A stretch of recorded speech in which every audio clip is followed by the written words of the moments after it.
இன்னைக்கு நம்ம என்ன பார்க்க போறோம்னு சொல்லி பார்த்தோம்னா, ஒரு நேயரினுடைய கேள்விக்கான விடையைத்தான் பார்க்க போகிறோம்.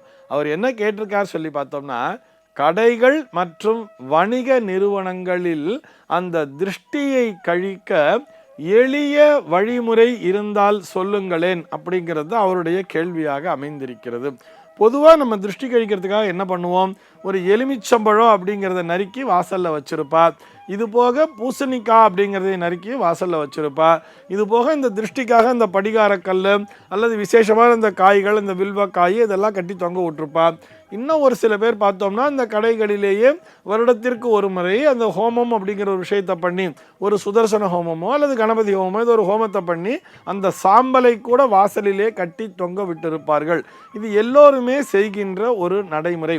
ஆனால் எளிய பரிகாரம் அப்படின்னு சொன்னால், எளிமையான முறையிலே அன்றாடம் திருஷ்டியை கழிக்கின்ற ஒரு விஷயத்தை வைக்கணும் அப்படின்னு சொன்னால் ஒன்றுமே இல்லை, சிம்பிளான லாஜிக்கு. இந்த கல் உப்பு அப்படிங்கிற ஒரு விஷயந்தான். இந்த கல் உப்பினை தினசரி ஒரு சின்ன கப்பில் அங்கே கொண்டு வந்து வச்சுடுங்கோ. எங்கே சார் வைக்கணும்னு சொன்னால், பிரதானமான இடம் எது, அந்த கல்லாப்பெட்டிங்கிற விஷயம் தானே. அது எந்த கடையாக வேணால் இருக்கட்டும், அது ஒரு டீ கடையாக கூட இருக்கட்டும், அல்லது ஒரு ஹோட்டலாக இருக்கட்டும், அல்லது ஒரு மிகப்பெரிய கோடிக்கணக்கில் வியாபாரமாகக்கூடிய ஒரு நகை கடையாக கூட இருக்கட்டும், அல்லது ஒரு ஜவுளி கடையாக கூட இருக்கட்டும், எந்த வியாபார நிறுவனமாக இருந்தாலும் அந்த கல்லாப்பெட்டி அப்படின்னு சொல்கிறோம் இல்லையா, அந்த கேஷ் கவுண்டர் அப்படிங்கிற பிரதானமான ஒரு கவுண்டர் வச்சுருக்கா இல்லையா, அந்த இடத்திலே ஒரு கப்பு நிறைய கல் உப்பு அப்படிங்கிறத கொண்டு வந்து வச்சுடுங்கோ.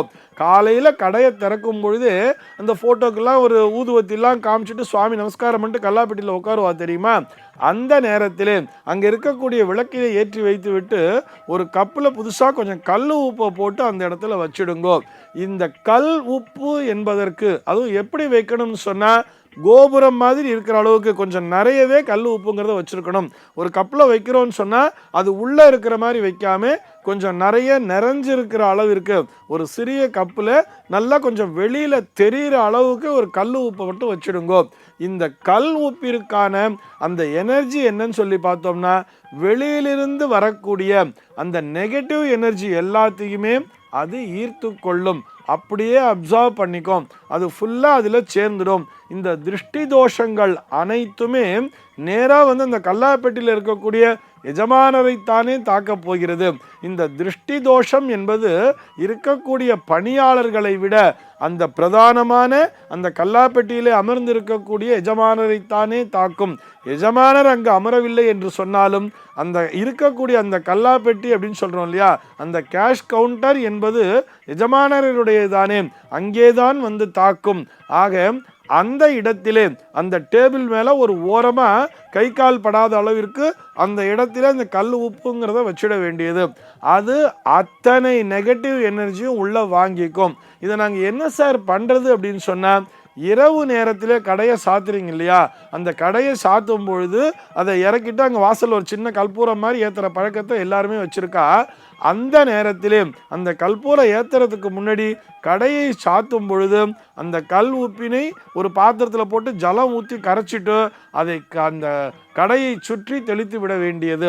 அல்லது கடையினுடைய அதை சுற்றி வர முடியாது சார், கடை பக்கத்தில் நெருக்கமாக கடை இருக்குன்னு சொன்னால் அந்த கடை வாசல் படி அப்படிங்கிறது இருக்கு இல்லையா, அந்த வாசலிலே நீளமாக அந்த உப்பு கரைசலை தெளித்து விட வேண்டியது.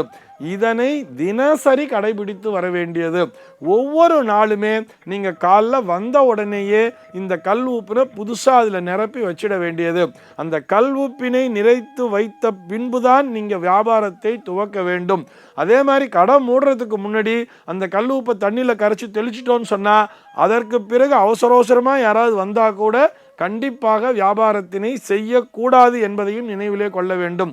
ஆக இந்த நேரத்தில் கடை சாத்த போகிறோம், இதுக்கு மேலே நிச்சயமாக நம்ம ₹1 கூட வியாபாரம் பண்ண போகிறது இல்லை அப்படிங்கிற ஒரு தீர்மானத்துக்கு வந்த பின்பாடு இந்த கல் உப்பினை நீரிலே கரைத்து தெளித்து விட வேண்டியது.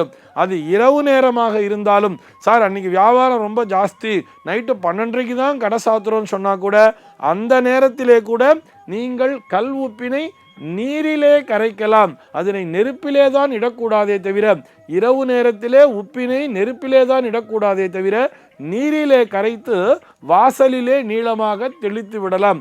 கடையை சுற்றி வர்றதுக்கு இடம் இருக்குன்னு சொன்னால் சுற்றிலும் தெளித்து விட வேண்டியது, அல்லது சுற்றி வர்றதுக்கெல்லாம் பக்கத்து கடை இருக்குது, சுற்றி வர முடியாதுன்னு சொன்னால் அந்த காம்பவுண்டை ஒட்டி வாசல்லையே அந்த படிக்கட்டிலேயே தெளித்து விட வேண்டியது. இந்த கல் உப்பு என்பதற்கு இந்த திருஷ்டி தோஷத்தை நீக்கக்கூடிய அபரிமிதமான சக்தி என்பது உண்டு என்பதை புரிந்து கொள்ள வேண்டும். சர்வே ஜனாः சுகினோ பவந்து.